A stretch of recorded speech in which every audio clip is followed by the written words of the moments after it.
그건 단지 속도의 문제, 즉 단지 언제 그곳에 닿을지의 문제일 뿐이다. 그쵸? 돌아가던가 직진으로 가던가 아니면은 그냥 중간으로 가던가 그거만 있는 거죠. 계속 환생하니까 해결할 때까지. 그러나 그조차 하나의 환상이다. 그 무한한 사랑의 기회를 준다는 게 하나님의 무한한 사랑이라는 게 그걸 의미하는 거예요. 자기가 무슨 선택을 반사회적인가 무슨 사람들한테 해를 끼쳤던가 죄를 저지르거나 사랑하는 가족들을 배신했거나 뭐 희한한 식의 사고를 쳤다고 해도 다시 또 환생의 기회를 주어진다는 거죠. 하지만 고난과 고통이 주어진다는 거죠. 그러나 그조차 하나의 환상이다. 사실 언제는 존재하지 않는다. 전과 후 역시 존재하지 않는다. 자, 전과 후가 존재하지 않아요? 바로 이 순간에도 우리는 현재라는 바로 지금 여기 이 순간을 살아가고 있는 거죠. 흘렀던 거는 과거고 바로 지금 여기 이 순간은 현재고 앞으로 올 거는 미래인데 전과 후가 존재하지 않아요. 근데 우리는 에고하고 특화에서는 전과 후를 만들어낸다는 거죠. 상상을 통해서, 망상을 통해서. 근데 바로 지금 여기만 있을 뿐이라는 거죠. 결정하는 순간만 있을 뿐이라는 거죠. 그게 뭐예요? 영혼의 자리. 영혼의 자리에서는 선택만 있는 거예요. 선택만. 그러면 우리가 그 은연과 의도를 영혼의 자리에 항상 두는 연습을 한다는 게 항상 깨어있는 상태로 있는다는 거죠. 과거의 전생에 휘둘려서 거기 속에서 있는다는 게 은연과 의도를 두면은 거기에 속으로 들어가는 거죠. 그 일어나지도 않는 미래 속에서 우리는 망상이라는 어떻게 자꾸 끄달려 있으면 그 속에 들어가 있는 거죠. 일어나지도 않는 현상 속에, 미래 속에. 근데 바로 지금 여기에 집중시키면 현존 자리에 계속 은연과 의도를 집중시키는 연습을 하면은 그건 이야기가 좀 길어지니까 나중에 설명할게요. 그럼 바로 지금 여기 선택의 순간만 있을 뿐이라는 거. 전과 후는 존재하지 않는다. 그리고 다음에 태어날 때도 늘 그 자리에 있게끔 우리가 트레이닝을 하면 좋다는 거죠.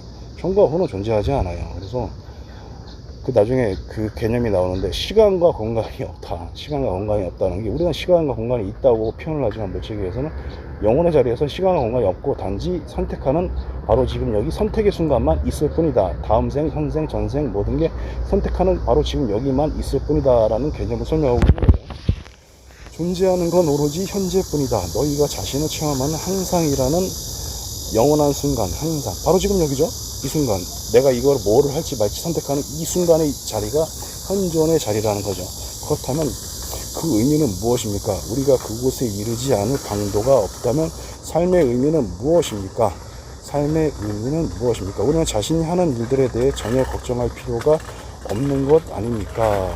물론 너희는 걱정할 필요가 없다. 그러나 주의를 기울이는 게 좋을 것이다. 그저 지금 자신이 무엇이 되고 있고 무엇을 하고 있고 무엇을 갖고 있는지 깨닫고 내가 지금 뭘 하고 있는지를 바라보라는 거죠. 대부분의 사람들은 자기가 지금 뭘 하고 있는지 잘 몰라요. 습관대로 행동하는 거지. 그거 행동이 의미하는 것도 몰라요. 습관대로 행동하는 거지. 그러나 주의를 기울이는 게 좋을 것이다. 지금 자신이 무엇이 되고 있고 무엇을 하고 있고 무엇을 갖고 있는지 깨닫고 그것이 자신에게 도움이 되는지만 살펴보라. 근데 희한하죠? 자신에게 도움이 될 것 같은 행동인데 나중에 보면 현실은 이상한 현실을 끌어당긴 거죠. 고난과 고통. 그럼 그 생각 자체를 되돌아볼 필요가 있는 거죠. 그 생각에 그 행동에 하게 만들었던 그 자신의 뭐가 무슨 생각이 나의 고난과 고통을 끌어당겼는지를 바라보라는 거죠. 굳이 나중에 근데 자기가 선택하고 나서 자기가 끌어당긴 현실인데 원인을 못 찾으면은 세상 탓하게 돼 있어요. 하나님 탓하게 돼 있고. 근데 자기 자신은 나중에 자기 자신을 바보라고 탓하게 돼 있고 남을 탓하게 되는 거죠. 그러면은 자기 자신이 선택하고 나서 원인을 못 찾는 상태가 되는 거죠. 안타깝게. 근데 그 원인을 찾을 수 있게끔 바라보는 해결할 수 있는 마스터 키를 설명하고 있는 거죠. 삶의 목적은 어딘가에 이루고 있는 것이 아니다. 삶의 목적은 어딘가에 이르는 것이 아니다. 삶의 의미는 너희가 이미 그곳에 있고 예전에도 항상 있었다는 걸 깨닫는 것이다. 늘 하나님과 함께 있었다는 걸 깨달으면 되는데 저도 아주 수행하고 있지만 머리로 지식은 알아도 하나님과 함께하고 있는 순간이 뭐 조금은 있었던 것 같아요. 조금 뭐 있나? 뭐 선전의 자리에 조금 들어갔다 나오고 그러면 그죠? 자고 일어나면 이렇게 또 뭐 알코올이 별로 안 좋아가지고 술 먹는 게 좀 습관이 있어가지고 그러면은 자꾸 까먹게 만들어요. 그러면 삶의 의미는 너희가 이미 그곳에 있고 현존 상태는 늘 하나님과 함께 있다는 걸 늘 잘 때나 그 다음에 생활할 때나 눈 감았을 때나 늘 함께 있다는 걸 아는 상태, 원네스의 상태라는 걸 늘 깨닫고 있고, 오감과 영혼으로, 느낌으로 다 마음, 육체, 영혼으로 늘 느끼고 있는 상태가 현존 상태죠. 그게 널바나 선정삼매 널바나라는 거죠. 현존 상태, 화신, 현신, 현신 채널러 메신저, 이 화신, 현신, 현존 상태가 현신을 의미하는 거겠죠. 그 현존 상태가 자기하고 닮아가고 싶은 사람이 어떤 성자분들이나 5차원의 빛의 스승들이 있으면, 마호메트부타 예수 그리스도님을 우리가 닮아가고 싶어 하면은 그분하고 비슷한 의식의 세계의 특성을 우리가 닮아가는 식으로 수행을 할 수가 있어요. 그러면 그게 현존 상태가 현신이 되는 거죠. 현신. 그분하고 비슷한 특성을 가지고 있는 현신 상태, 현신 상태. 그분하고, 그죠? 5차원의 공간에는 마호메트부타 예수 그리스도님 같은 수행을 많이 해서 주파수의 상승이 돼서 물질계에는 더 이상 오지 않는 4차원의 공간에 우리가 연결된, 의식의 세계에서, 영혼의 세계에서 연결된, 물질의 세계에서 연결된 4차원의 빛의 스승들이 다 우리보다는 4차원의 공간에서 이렇게 보고 계시다는 거죠. 근데 우리는 차원이 낮기 때문에 그분들을 잘 느끼지는 못하지만, 주파수가 올라가면 분리감화해서 잘 느낄 수가 있는 상태가 되는 거예요. 우리가 좋아하는 사람하고도 가까이 있으면 서로 닮아간다는 표현이 그걸 의미하는 거고, 그분들을 자꾸 생각하면서 느끼려고 하면 그분들하고 비슷한 특성을 가진 주파수나 마음이나 육체와 영혼의 상태가, 특성이 그분들처럼 동일화된다는 게 아니라 나의 개체성을 유지하면서 그분들의 특성을 닮아가는 상태로 나의 개체성을 독특하게 유지하면서 그분들의 닮고 싶은 특성을 닮아간다는 거죠. 부부들끼리 닮아가는 것처럼 예전에도 항상 있었다는 걸 깨닫는 것이다. 예, 영혼은 아이덴티티한 거죠. 영혼의 개성은 아이덴티티한 거기 때문에 영혼은 뭐예요? 아이덴티티. 침범할 수가 없는 거죠. 독특함이라는 거는, 영혼의 독특함이라는 거는 침범할 수가 없는 영역이에요.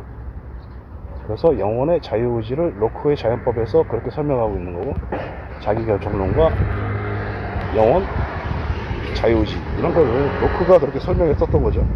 아이덴티티. 침범할 수 없는 불가침의 영역, 신성의 영역이기 때문에 누구도 자유의지를 침범할 수 없다. 자기 인생을 침범할 수 없다.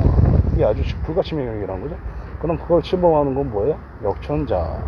그걸 유지하게끔 도와주는 거를 순천자, 이렇게 표현하는 거죠. 예전에도 항상 있었다는 걸 깨닫는 것이다. 너희는 항상 순수한 창조의 순간 속에 있으며 영원히 있을 것이다. 자, 영원히 있는 거죠. 우리는 하나님 속에서 영원히 하나님과 함께 있는 거죠. 다차원의 공간이건 멀티 우주건 하나님이니까, 그죠? 하나님의 속에서 나중에 1원성, 2원성, 3원성, 천부경의 원방각 이런 개념을 찾아보신 분들은 우리가 하나님 속에서 늘 함께 있었다는 그 개념을 지식이라는 형태로 알게 되는 거죠. 그 지식이라는 형태로 알게 된 개념을 경험이라는 형태로 나의 소우주에 녹여낼 때 완전히 내 것이 되면 현존 상태를 벗어나서 하나님과 늘 동기감화한 원네스의 상태로 현존 상태가 된다는 거죠. 살아서 현존 상태. 그럼 죽어서도 4차원의 죽어서는 5차원의 존재로 퀀텀 점프하겠죠. 양자 퀀텀 점프. 나의 주파수의 상승, 영혼의 주파수의 상승을 가져와서 다차원의 존재에 가 있는 상태가 되는 거죠. 그것조차도 벌써 이미 벌어진 일일 수도 있고 아닐 수도 있고, 그죠? 우리가 슈레딩거의 고양이 있죠. 상자 안을 지켜봤는데 고양이를 지켜보는 순간 죽어 있을 수도 있고 살아 있을 수도 있는데 이미 결정된 미래일 수도 있고 아닐 수도 있어요. 그거는 현재의 바로 지금 여기에서 뭐를 선택한 게 누적이 되던가 누적된 상태에 따라서 그게 결정돼 있을 수도 있고 안 될 수도 있다. 인기치를 넘으면 결정이 되어 있는 거고, 인기치를 넘지 않으면 결정이 안 돼 있는 거고, 이런 걸 의미하는 거죠. 그러므로 삶의 의미는 자신을 창조하고 그런 다음 그것을 체험하는 데 있다. 삶의 의미죠. 삶의 의미는 자신을 맨날 재창조하는 거예요. 자기 소우주의 모든 걸 재창조하라고 우리가 인생이라는 게 주어진 거지. 나머지는 기본적인 옵션이죠. 먹고 자고 마시고 그 다음에 여러가지 사람들과 공유하는 인생은 기본적인 옵션이고, 그죠? 나의 생존을 유지하기 위한 기본적인 옵션이고, 삶의 의미는 자신을 재창조하는 데 있어요. 재창조, 재맥락화. 나의 소우주를 매일매일 업데이트하고 업그레이드해서 그것을 매일매일 바꿔나가는 데 있다는 거죠. 그거를 매일매일 바꿔나가는 게 재창조와 재맥락화의 의미를 의미하는 거고, 매일매일 그런 자신을 남하고 비교하는 게 아니라 어제의 나하고 어제의 나를 떠올려서 어제보다 좀 더 나은 내가 됐는가. 그럼 조금이라도 극소량이라도 바뀌었으면 삶이 재미있어져요. 다른 뭐 이렇게 기본적인 옵션들이 더 있으면 좋고, 그러면은 삶의 의미는 자신을 창조하고 그런 다음, 그죠? 내가 되고자 하는 자신이 있을 거 아니에요. 내가 공포에 대해서, 공포란 거에 있어서 내가 못했던 거, 그걸 도전하면은 그걸 해낸 자신을, 그 현실을 끌어당겼다고 해요. 얼마나 삶이 그 순간 얼마나 기뻐요. 그런 걸 의미하는 거죠. 공포를 초월하는 것. 공포를 초월해서 내가 못했던 거를 다 해보는 거죠. 공포에 의해서 내가 못했던 거. 자, 반사회적인 걸 의미하는 거 아니에요. 반사회적인 거 아니고 규칙과 질서를 지키면서 내 욕망과 남을 통제하고 싶은 욕망을 사회 규범과 세상 규범에, 세상 순리에 맞게 유지를 하면서 남에게 피해를 끼치지 않고 내 자신에 대해서 내 자신이 하고 싶은 거, 공포로 인해서 그 세상 만물과 교감하면서 하나님의 역천자가 아닌 순천자의 방향으로 교감하면서 하고 싶었던 것들, 근데 공포에 인해서 내가 주저주저 했던 것들 있죠. 그런 것들을 한번 해보는 거죠. 용기를 내서 해보는. 그러면은 자신이 재창조되고 재명락화되는 거예요. 그런 다음 그것을 체험하는데 있다. 체험을 통해서 내 자신이 바뀌는 거예요. 체험을 통해서. 생각을 통해서는 반쪽짜리밖에 안 되는 거예요. 지식의 형태로 배우기 때문에 나의 무의식의, 잠재의식의 육체와 마음과 영혼의, 아까 말한 마음, 육체, 에너지, 토러스, 잠볼트, 엘리멘타, 이다핑골라, 슈나디, 인맥, 동맥, 충맥, 경혈로 소우주의 미시 우주와 미시세계와 거시세계, 대우주의 미시세계와 거시세계 속에서의 나의 포지션을 바꿔주기 때문에, 특성이나 습성을 바꿔주기 때문에 온전히 내 것이 된다는 거죠. 온전히 내 것. 그럼 지식이라는 형태는 온전히 내 것인가요? 온전히 내 것은 아니죠. 다시 그 상태로 돌아가게 만들기 때문에, 그죠?